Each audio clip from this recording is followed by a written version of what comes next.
So we are really thrilled to have two of the most renowned science communicators in the world with us here tonight to talk about the documentary Food Evolution. Neil Degrasse Tyson and Bill Nye, the science guy, will be joined on stage by the Academy Award-nominated director of Food Evolution, Scott Hamilton, and our Scott Hamilton Kennedy, and our moderator is UCLA professor Bob Goldberg. So please join me in welcoming them all to the stage.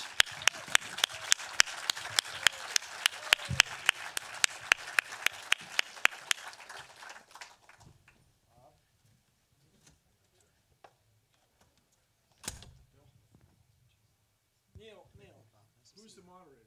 Bob. Put him over there. Okay. You know why in every talk show the host sits on that side? No. Nobody knows. But it works. Bill Nye, everybody. Yes. Where do you want me? Tell me where to. I can be over here, Bill. You want me to be over here? I can do that. This is not rocket surgery. Where's he supposed to go? He's supposed to be on the right where Johnny Carson. Okay. Yeah, I'm Johnny Carson, reincarnated Older here. reference, Jimmy Kimmel. And whoever. We're working with it. Hi, everybody. I do a little follow-up before you take over, sir. Go ahead. My pleasure. Thanks for staying. So, a little follow-up. Mr. Chris, would you mind coming back up on stage and stay in a nice wide lens? And now that we've seen the film, I adjust my question just a tiny bit. But now we've seen the film, how many of you still have concerns for your safety or the safety of the planet with the current GMOs? Because we've talked very specifically about the current GMOs on the market. The rest of them will be taken case by case. How many still have concerns for your own safety, the safety of the planet? Nice and high. Oh, wow. No, my hand's not up. I'm trying to see. Okay, so quite a few less than before, and we can talk about that. Okay, now, follow-up question. How many people feel that the farmers in Africa should have the right to choose GMO as a possible fix to their problem with banana wilt? Does anybody feel they shouldn't have the right to do that? Interesting. Okay, great. Thank you so much. It's yours. Great. It's yours, Bob. Tell I'm who Bob you are. Goldberg. I'm one of those mad scientists who make the GMOs. I've been doing genetic engineering for about 35 years since it was invented. And there's 22 million acres of canola plants growing in Canada that have my genes in them. So I actually am one of those mad scientists. In any case, thank you all for coming and watching this wonderful film. And so I'll start with just a few questions, and that is, Neil, how did you decide to get involved in this project since it's a long way from the solar system here? It's happening on a planet in the solar system. Exactly. So I was approached by Scott and as a possible narrator. And what happened after the 2014 Cosmos series was that I started getting narration requests. And I said, I want to be respected for my mind, not for my... so I guess people heard like my voice in a produced capacity and wanted sort of a piece of that. So he calls me up, and I don't lend my voice to any cause. It's got to mean something, it's got to be right, and it shouldn't take too much editing on my part to make it right. So I said, can I see a script? And in fact, who's speaking? I'm sorry, Bill. Sorry, sir. So I said, can I see the script? And the script had already been scratch narrated onto the film. And so it was his voice, actually. So I got to see the film. Sorry about that. In an early scratch state. So I got a sense of what images are behind the script and what tone he might have been looking for. And plus, I know in advance I'm not a plant geneticist, so I have no business in the middle of that. Except when I saw the film, I noticed it wasn't pro-GMO. It was pro-science. That's what it was about. And if the pro-science stance is you thought GMOs were bad, but they're not, you thought this was bad, but it's good, or that it's neutral, that's something I care about as a scientist and as an educator. And so at that point, it was easy for me to say yes to that request. And he added script consultant on there rather than just narrator. Maybe there were 8 lines that I offered changes on. Half of them were lines that would just sound better coming out of me rather than out of the concept of the... You offered changes. At the original agreement, I told him I would not speak sentences that I did not agree with. So it's not like I was forced into anything here. So about half of them were sentences just would sound better coming out of my mouth with a different word or a different rhythm. And another half a dozen sentences were I thought could be pedagogically improved because it would just make a statement that I thought, well, you're not being sensitive to how people are thinking. So that's about 8. All the rest was just flew just the way you saw it. And so that's why I was happy to bring my sense of what science is and should be to this project because it resonated so deeply with everything else I do in life. Had you thought about GMOs before you got involved with this tons. project? Yes, tons. What did you think about GMOs before you got involved? Oh, I love them. Bring them on. I think of GMOs more broadly, more sort of stratospherically. Mm-hmm. I think of a genetically modified organism as something you created that didn't exist in nature. And that's basically almost every food stuff in a grocery store, including cows. I mean, we invented cows. There's no herds of wild milk cows terrorizing the countryside. Exactly. They don't exist outside of farms because we invented them for that purpose. And so I think of that as a genetic modification as well, genetically modified from the auroch, if my research is correct. And so there's so much that we're born into in the world of genetically modified life that to say, oh, well, it's okay if a farmer did it for the past 10,000 years, but a scientist does it in a lab, somehow that's bad. So I've thought about GMO, but I don't present myself as an expert on it. But that doesn't mean I don't have thoughts. And of course, your Chihuahua is a genetically modified organism, and as is every your other poodle. dog. Yeah, your poodle. You know, they're quite an embarrassment to the wolves if you were thinking about it. You know, so I don't want. In fact, I would not agree to this unless there was a geneticist on stage, such as yourself. Thank you. And because I don't want to present myself as that. Now, Bill, he's thought about it surely at least as much as I have. And changed his mind. And he's changed my. And he's written about it like in books. So he's gone farther than I have in this. But that's my role in this. Yeah. And Scott, what made you get involved with a science project like this on GMOs, and particularly a very controversial topic? I talked about this a little bit before the film, but the fact that it felt like the conversation around food and agriculture was out of balance. There was so much confusion and fear, and it was really interesting when we started researching. I didn't know that much about GMOs. I'd heard, things at cocktail parties, and I joked that living in Silver Lake, if you didn't follow the name Monsanto with evil bleepity bleepity bleep bleep at a cocktail party in Silver Lake, the conversation didn't even continue. But that the more we researched, the more I learned, especially from people like the articles in the New York Times about the situation in Hawaii. I didn't ever heard of the rainbow papaya, and then the irony of seeing these people saying that they wanted to ban all GMOs, but they're going to grandfather in the papaya. I'm like, well, what does that mean? What are you saying? And it just got more and more interesting the further we got into it. But the main reason was to try and get the story right. As a father, there's so many difficult decisions. There's so many difficult situations that you're going to face. Confusion doesn't help. So I'd like to try and face those things as clear-eyed as I can. It's no perfect system, but I'd like to face them as clear-eyed as I could. In this heated debate, which I personally have been involved with for a long time, which I found very depressing, but in some of the critics of the film have stated that maybe it was biased towards one side of the argument. How would you respond to that? Yeah, that's been frustrating. Thankfully, it's not a lot of people. It's a very small. I was introduced to the term the vocal minority and the silent majority in the making of the film in Hawaii. They brought that up. So luckily, it's not been a lot of people.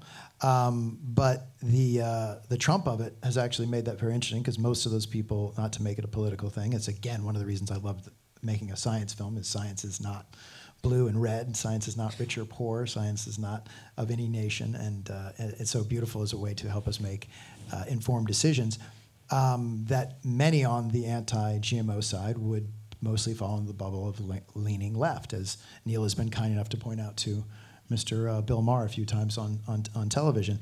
And the irony with Trump is those same people that are frustrated by Trump's alternative facts and fake news, I stand up and I say, well, I'm frustrated that you're calling, a few have tried to call the film propaganda. And then I say, well, how do we know? How do we know you're right about Trump or you're right or wrong about me? And it's data. So go to the data in the film. Don't go to just your first look at the film. So we've been very honored by the overall response of the film, screening the film at the NAS in Washington, D.C., the National FAO, Academy of Sciences. National Academy of Science, the FAO in Rome, the European Parliament, and it's just, on and on. We've been really, really honored by the response. And Bill, you changed your views, I think, pretty dramatically on GMOs over time. And in this debate about someone's opinion against GMOs or for GMOs, how did you come to change your outlook about genetically modified organisms, in particular genetically modified food? Because your voice carries a lot of weight. So I still have the same concern. Let me just say the film, and I'm delighted, and thank you. The film focused on This is his first time seeing the film tonight, everybody. It is my first time. The film focused on the safety of genetically modified food or genetically modified organisms. It seems to me we can take a meeting with our good friends, the lab rats, and feed them all the canola, corn, so on, that you can find, and you can ask the lab rats, in lab rat speak, how are you feeling? What's the nature of your emergency? Anyway, the food has been shown to be fine. That's never been my issue. My concern was it's the speed at which we have the potential to introduce novel organisms into the ecosystem. And so intuitively, if Thomas Jefferson, George Washington are taking a magnifying glass and tweezers and pollinating one ovum from another pollen, then okay, things are going to be potentially at the speed of nature. So that was always my concern, is you couldn't know the ecosystem. But having spent enough time in two places, really. First was Monsanto. I went there, and I got satisfied that they really are very attentive to the speed at which the ecosystem responds to the novel organisms. And the other thing that was a knock-on or unintended consequence of glyphosate was the monarch butterflies. So this is, once again, not the crop itself. One thing that's very important to keep in mind, everybody, is farming is not natural. If humans stop farming, it goes back to a forest, a jungle, a prairie. So we have 9 billion. We have 7.4 billion people now. More, it crossed over on that decimal place since you made the film. And we're going to have 9 billion. We have 10 billion people, and they're going to have to eat something. I got all that. But it wasn't clear that genetically modified food was requirement. And so on the Bill Nye Saves the World show, we had Rob Fraley, it was last year, Julie, doggone it, she's a farmer from Iowa who says she's a 9th generation farmer, and then a guy from the Department of Agriculture. And all three of them agreed that genetically modified organisms are a tool. What it turned out, where I was enlightened, was glyphosate is used like crazy, but as compared to other things, it's pretty benign. It breaks down in 6 weeks if you're really motivated. If this means a lot to you, you can drink it. If that's really what you got to do to feel good about feeling bad. So I changed my mind in sort of a big picture way based on, the other thing I did, glyphosate is very hard on milkweed. And I have, as sort of a forward-thinking thing, started calling it milk flour because it's so happy, really.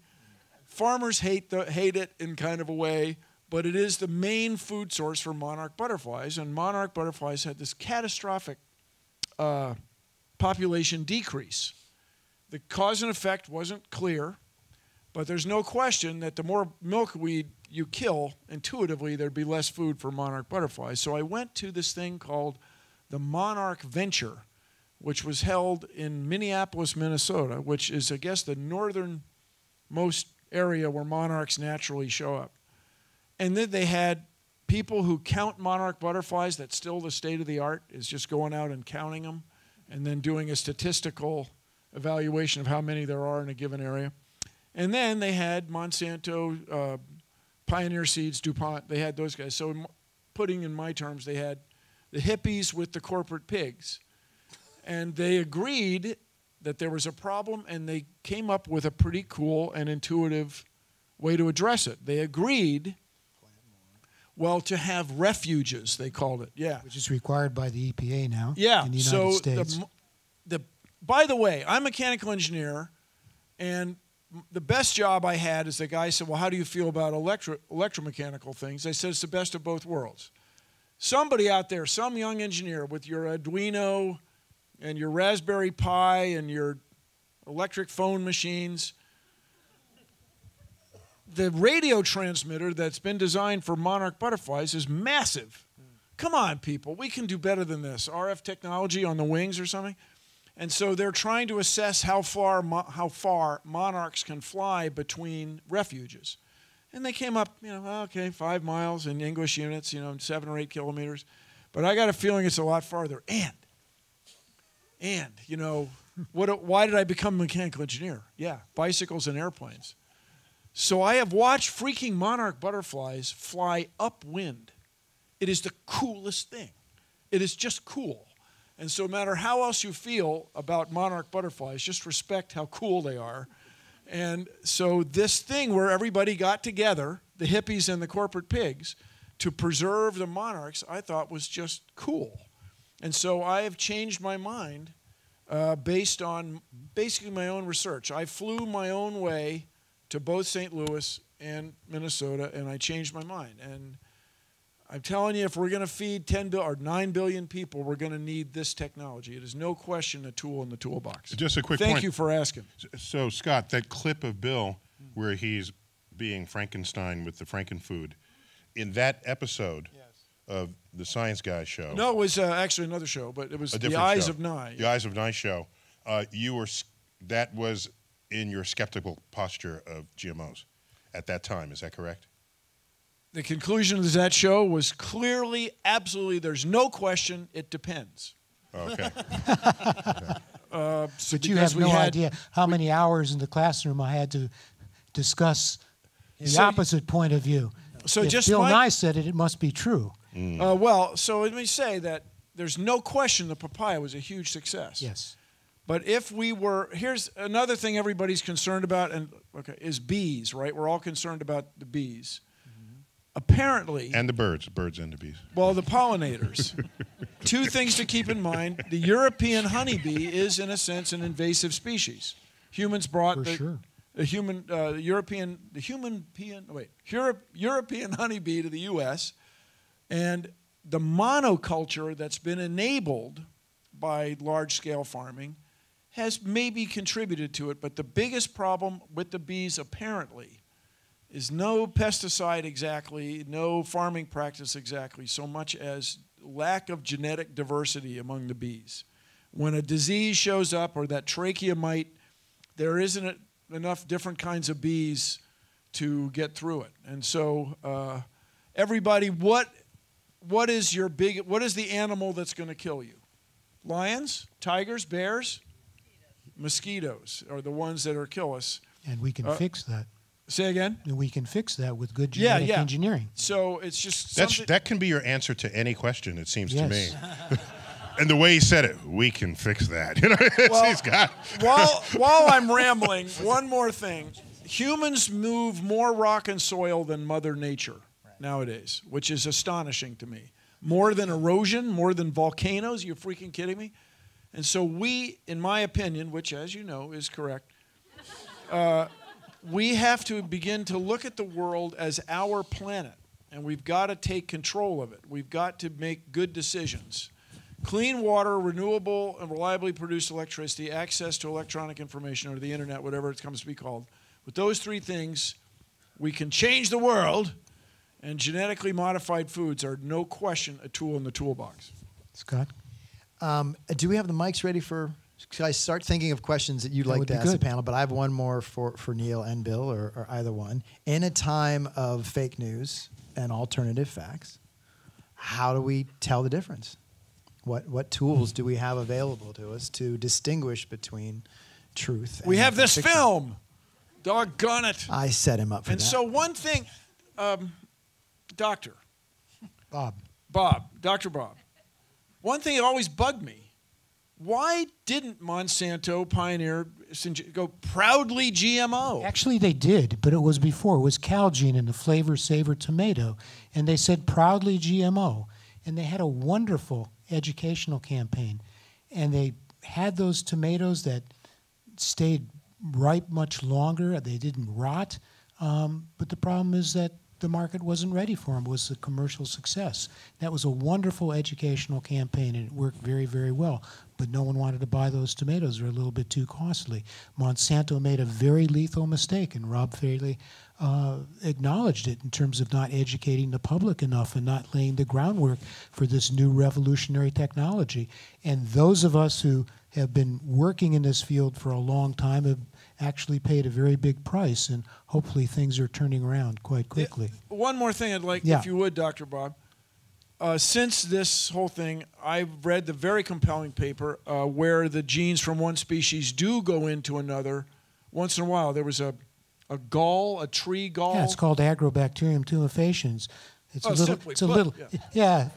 it's a little bacteria that grows in the soil, but it actually has plant genes in it because it evolved over the last 300 million years and picked up some plant genes along the way. And so there's been transfer of genes from one organism to another over the last billion years, and so this is nothing new. But so I changed my mind, you guys. Neil, you got anything To more directly to your question, I think if you don't know if information in front of you is real or fake, then you're susceptible to choosing the information that aligns with your emotions or what you want to be true. And so it seems to me, as was noted in the film and you've said offline often, that everyone there is well-intentioned. What's the phrase? The limitations of well-intentioned liberals? Well-intentioned liberals. So, because liberals lean towards anti-GMO and let me say that differently. Anti-vaccine! No, it's not that liberals lean that way. It's that the people who lean towards anti-vax tend to be liberals. That's a different statement from saying liberals lean to anti-vax, crystal healing, food fads, this sort of thing. That tends to lean left. And so what's interesting is, in this regard, the left does not have the high road, does not have the high place to assert that people who are not left are anti-science because of how much anti-science sits within the community of left-leaning people. So the reason you have to get vaccinated is not to protect you, it's to protect me from you. So we should turn this over to... I finished my point. Go ahead. Right. So it tells me that we're missing something in our educational system, where while you're in school, you'll learn chemistry, biology, earth science, and you learn them as these sort of silos of information from a textbook. And at no time that I remember, nor that I now see with 2 kids in the school system, that anyone is teaching you what science is or how and why it works. And that's something that should be repeated annually in and out of the science classes you take. And once you understand that, then you understand how an objective truth is established. Because the enterprise of science is the best method we have ever come up with as human beings to decide what is true and what is not true. And if that were more of a fundamental part of our lives, then when confronted with conflicting information or information that completely aligns with you, you might be a little skeptical. And you say, I wonder if I'm liking that because it agrees with me, not because it's actually true. To even pose that question in that state, that has to come from some place in your educational background that, as best I can read, does not exist in the numbers that it needs to be so that we can have an informed democracy. Hear, hear. Totally agree with you. Well, and Carl Sagan, has famously said that science is far from perfect, but it's the best tool we have. In many ways, it's like democracy in that respect. So, who has the mic? Who's going to get the Some mic? questions. Right here. So we're waiting for the mics to get there, okay? 4th row. And since we have 2 mics, if you can watch for who had their hand up, so you can be there immediately after we come back. Okay, yeah. Okay, I was one of the people who voted in favor of GMOs before the film. And I was going to ask a question about monarchs, but you've already done that. So my question is, at the end of the film, when you're getting quotes from individual speakers, did you intentionally pick a quote from the mom against GMOs that would make her sound really, really stupid? Is that the question? That's the question. Did I pick the quote to make her sound stupid? No. Did I pick the quote because it made me laugh? Yes. Well, that's the nature of documentaries. I mean, you'll be surprised how many things one says that would be better if you could control the context. Well, wait, just to be, in all fairness to that decision, not that I was even a part of it, but the snippets at the end were clearly not usable in the arc of the storytelling of the main film. So had he used that clip during the film, you might then cry foul that it doesn't represent her fairly. But there was clearly enough other footage of her so that you get a sense of, I think we got an accurate sense of her commentary, and then the rest were just sort of a fun tag on. Am I fair there? Absolutely, and just to be clear, we do poke fun at Jeffrey Smith talking about the ballroom dancing thing, and then Mark Linus laughs at himself as well, that he's in exactly the same place. It's a lighthearted section of the film. We've had a lot of information, and we're trying to lighten it up at the end. But who's next? If you can tell us your name and what you do, that's always fun. Ooh. I'm Judy Arthur. Hi, Judy. I do film marketing and publicity and also teach a college class called Movies That Matter. Wonderful. I want to compliment you on a really important and educational film, pointing out a lot of the information that is not out there as much. And it's true, the anti-GMO, and I'm a big fan of science. I had not heard the Monsanto side, the science side before. But I have 2 questions.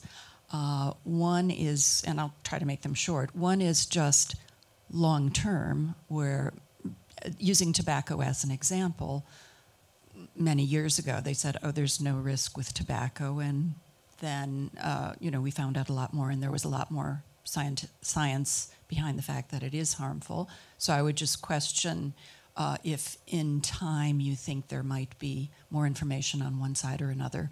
And then just quickly, second, I noticed in the titles that the film was funded by the Institute of Food Technologists, and I just wondered what that organization is. Thank Absolutely. you. I'll let Bob take the first half, if you don't mind. Why don't you take the second? I'll come back to the first. Oh, a little twist. We'll go 2-1 instead of 1-2. I'll do it. Yes, IFT is the Institute of Food Technologists. Approached several filmmakers. Sorry, let's start with who IFT is. They're a group of food scientists. Do we have any food scientists in the house? Awesome. And food science begins at the farm gate, and they are a group of about 18,000 independent food scientists, nonprofit organization that wanted to celebrate their 75th anniversary as an organization. And they approached several filmmakers with basically the 9 billion 2050 conundrum as the question. Do you see a film in the fact that we're screaming from 7.2 at the time to 9 billion people? We need to make more food, have more food available if it's make or save from food waste, more food in the next 34-ish years than in the last 10,000. And I was like, that's an incredible question. I can't make a movie on that, but let me go away and research. And the GMO controversy was waving its hands. And to be honest with you, IFT was very wary, as your question to Neil. They are very wary. They didn't want to take this on. We had to convince them that it was worthy. But before any of that even happened, I said very early on, we can stop this conversation if I don't have complete creative control and final cut. And as scientists, they understood that they couldn't ask for results and I couldn't promise results. So my hat goes off to them for the fact that they were this brave to take on this controversial subject and allow me to do my job as an independent filmmaker. To answer your first question, I'll try and be very brief, is the tools of genetic engineering, modern DNA technology, are among the most precise tools that have been invented by humankind to engineer plants, so to speak. And so when we engineer a crop, we know what the gene is, we know what the structure is, we know where it is active, when it's not active, we know almost everything there is to know about what we're engineering. And then once we make that genetically engineered plant, it goes through at least 6 to 7 years of testing using every protocol that you can imagine under the sun: toxicology studies, feeding studies, environmental studies. They're probably the crops that are out there that are genetically engineered, the most tested crops in the history of agriculture. And so nothing is perfect. As a scientist, I know that very well. But when things come up that would, let's say, pose a risk to human populations, such as in the process of doing this, discover an allergen of some kind that wasn't intended to be there, it's pulled. And there's a lot of documentation of engineering of foods that subsequently along the way of the testing, there was an allergen or two wasn't recognized and they were pulled, never came to the market. So all we can do is the best we can do. The point really is that conventional foods that you eat that have all been genetically modified over thousands of years undergo zero testing. Not one test whatsoever. And so, for example, if I in my lab would make a hypoallergenic peanut, which would be very, very useful in this day and age because of peanut allergies, that would go through at least 7 to 8 years of testing through EPA, FDA, and a lot of other agencies. However, if in my lab I bred a conventional peanut that had 10 times the amount of allergen that the peanuts on the market have today, I could begin to sell that in the grocery store without any testing whatsoever. And so it's an ironic contradiction. And so the National Academy of Sciences said, let's just look on a product-by-product basis, forget the technique, whether it's engineering with DNA or engineering conventionally. Let's look at the final product, test it, see whether it's harmful or not, and if it's not, then allow it for human consumption. Dr. Bob, can I ask you one thing? Sure. One of the things that I found really compelling is they can assay a DNA gene in 10 minutes. Or less. But 20 years ago, it was a month. Yes. Yeah, when I visited Washington State in 2004, Washington State University in Pullman, Washington, it would take a month to get the genes of a wheat, grain of wheat. And at Monsanto, they get it, it's about 5 minutes. Yeah. Or less. Yeah. For example, the Human Genome Project took 15 years. I could sequence almost everybody in this room's genomes in about 1 hour for about $200 each. You ain't touching my genes. I don't know what you do in your laboratory. The way you're talking here, I don't know. They gave you a toothpick. Sir, question. Who is next? Middle school home economics teacher. All right. That's a very important job. So there was a documentary, I believe it was even at the Hammer, about GMO, but from a different angle, and I know that we're talking about safety, but that documentary was focusing on the inability of farmers to save their seeds. This is Food Inc. GMO, OMG? No, I Seed? don't remember the name Seed? of it. But it's not the farmers' inability to save their seeds, that they have to continue to buy them from the genetic scientist, Monsanto, that creates them so that they can't kind of be self-sustaining, and this affects third world countries that have to continue to buy seeds from Monsanto or whatever producer. So, sorry, the question is, does that exist? Well, Or no, is that a I mean, I myth, know or- that's not the point of your film, but Right. that's another, kind of evil of GMOs. That Well, yeah, and if I may, it's two pieces. Was If the I may, information- just before that, Please, may. I have an important Somebody if I may. may. I have an important if I may. They will give you an answer to that question, but before they do, would that concern of yours be enough to ban GMOs? No. Okay, no. because so before their answer, allow me to just say, when the car was invented, there were pedestrians getting killed all the time because they hadn't a sense of how quickly the car was moving. People didn't know how to drive, and so they could choose to ban the car or create street signs and stoplights, and so clearly that's what happened. So even if this were an issue, but I think there's some misinformation there that they will highlight. It's important to look at benefits versus risks in everything, and then ask yourself, upon seeing benefits, how can I mitigate the risk? Or you can say, let's get rid of the whole thing, and then you're stuck with whatever you had before. So now continue. Sorry. No, it's a very good point. You're good at this. He's really good. So two pieces. That's very important, and I'm going to let you go to the science on of the it. hot seat here. But the certain those type of stories have been used to be, dare I say, trump cards in this conversation to say, yeah, but what about this? And I'm not saying you're doing that. You're asking a very clear question. But they're used in films like that to say, this is the way the seed was manipulated. It took advantage of farmers. That means they're bad. And instead of peeling that back and looking at the whole picture of what's going on there, which gets very, very complicated, and I'll only tell one version of it. The Percy Schmeiser story is a very famous one of a Canadian farmer, which you probably have seen in different documentaries. Canola. That the story was that GMO seed blew onto his farm, and that started him looked as if he was growing GMO corn. Monsanto sued him for not paying for the patent, and that was horrifying. And that does sound horrifying. Like, how did they even find that out? The problem was, I'm not joking. Was it corn or canola? It was canola. excuse me, I got it wrong. Canola, thank you. That's right, good. And that case went all the way to the Canadian Supreme Court and got thrown out because they found out that he had thousands of acres. So by most accounts, he made up that story, and he was actually taking the patents and using those seeds and didn't want to pay for them.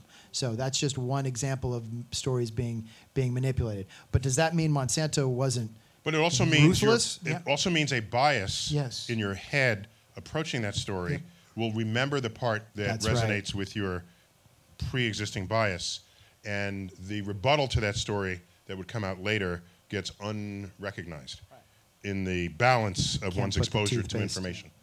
So. But Dr. Bob. also, Dr. Bob, farmers want the latest seed, right? Yeah, I mean, the farmers are the ones that are buying the seed.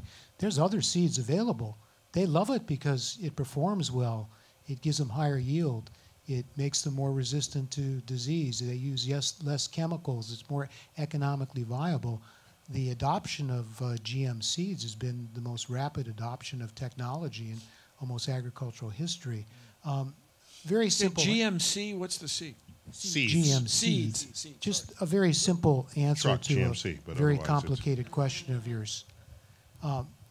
Genetically engineered corn is engineered in hybrids, and hybrids have to be made brand new every single solitary year, and they can't produce their seeds of the same genetic composition, and so they have to be made new every single year.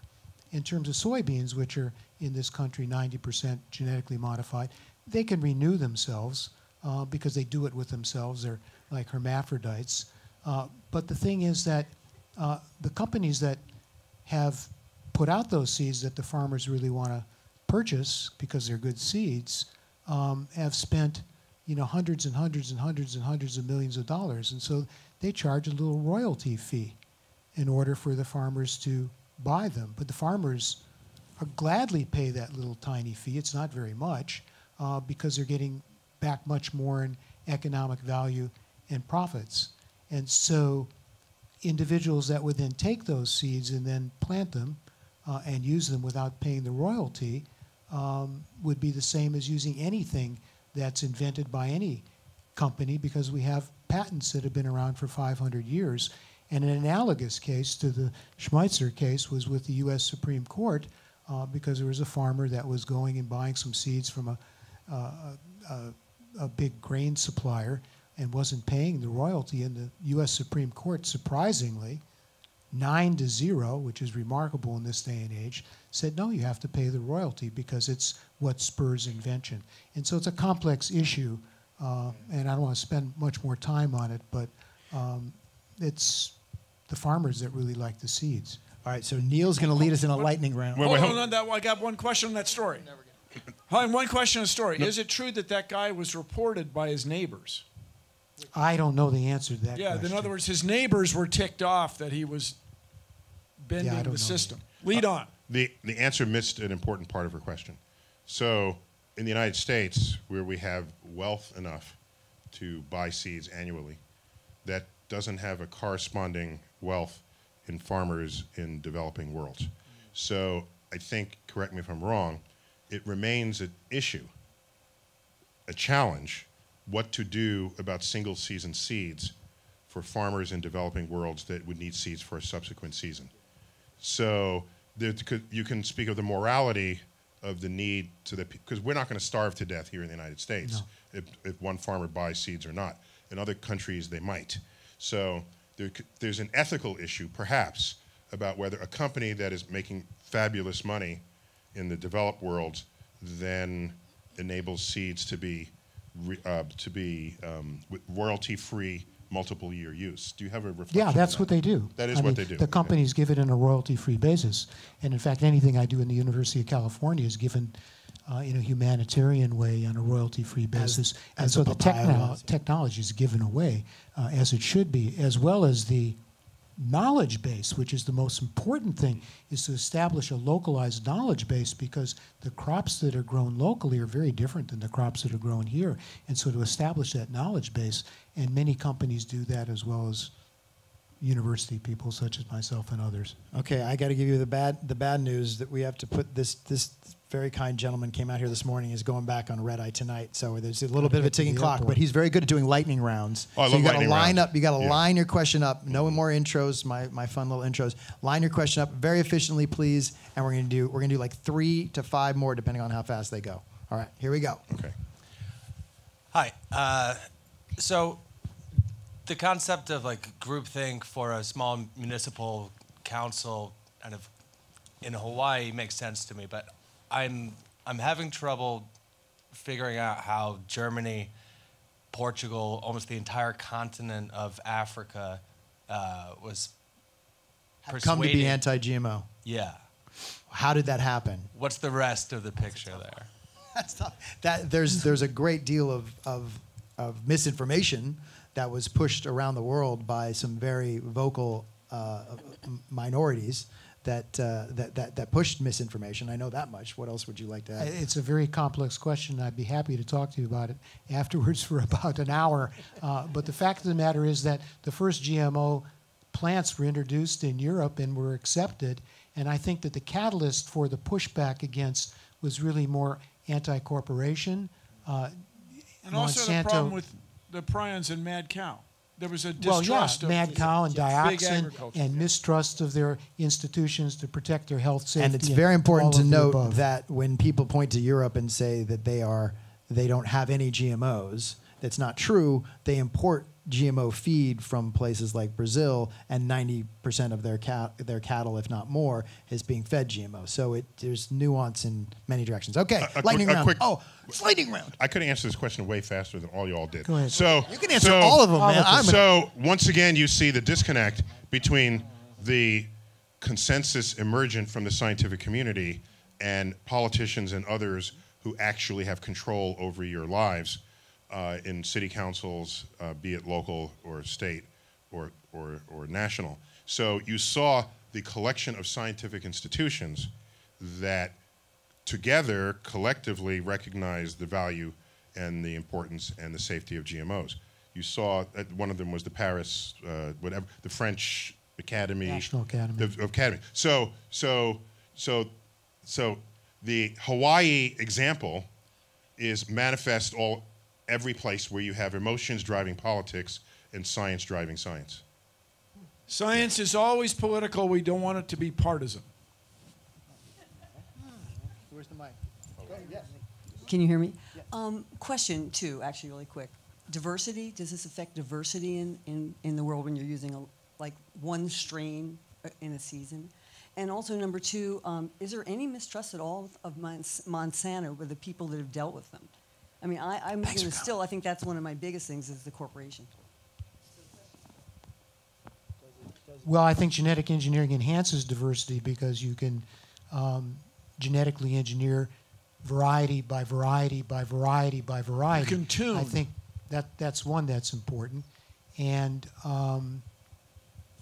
I think the scientists at Monsanto are just as dedicated as the scientists. They're not these mad scientists that are out to get the world or anything. I think they're a very dedicated bunch of people believing in trying to make a more sustainable. So the other thing, as Neil has pointed out, is Monsanto is not Apple. No. They're in the Fortune 500, but they're down in the 250s. They're not at the top of the world's economy.